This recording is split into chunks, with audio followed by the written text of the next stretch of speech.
Something in the revolutions has come to light, and I've told you for a couple of years that my gut has said something is wrong with Google, and I want to tell you why I'm wary of Google and what is coming to light. And I want you to understand, I don't think that they're rounding anybody up. I just want to point out a few things. I'm on my third reason why you should look into Google. The third one is they're not working hard enough on your privacy.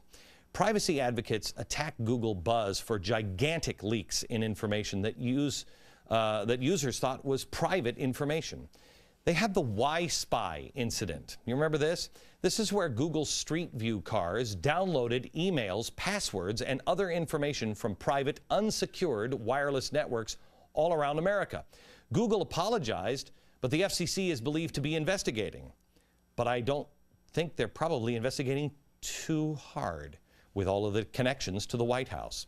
In an interview with the Wall Street Journal, Schmidt, the former CEO who just stepped down 2 weeks ago, talked about where he sees the future of Google. Listen carefully.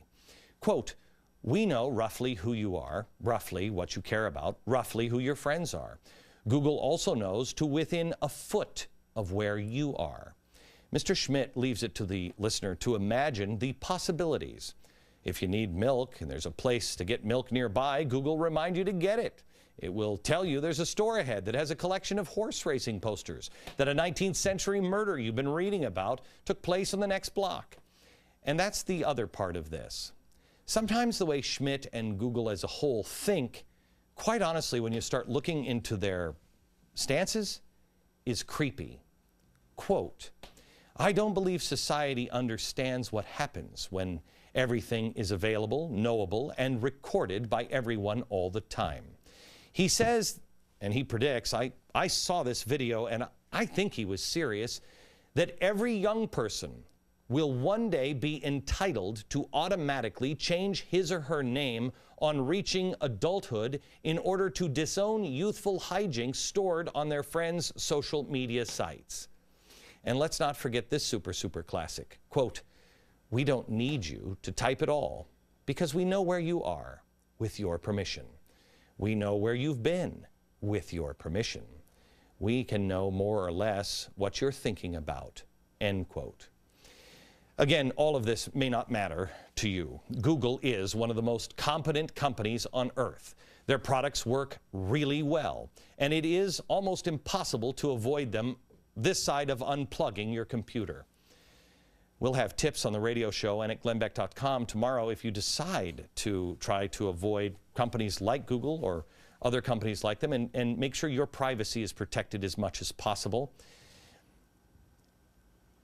All I have to say on this is there is a strange thing going on with this search engine and our government, and we all have to choose who we do business with. For years, the left whined about Microsoft. They were too big, they were too powerful, they couldn't be trusted, they had to be stopped. They switched from Internet Explorer to Firefox, and they always got positive press coverage in the media, standing up against a big evil company. If you begin to have questions on Google, will the press treat you as that or a conspiracy theorist? I encourage you to do your own homework on Google. I don't recommend you Google it, but do your own homework. And everyone else that we talk about on this program, don't take my word for it. Look into it yourself, because you must make your own decision. But when it comes to a very hard left-leaning company who are in tight with very hard left organizations and our government, and they have been loose with privacy, my mind has been pretty much made up now. I think so. It's up to you.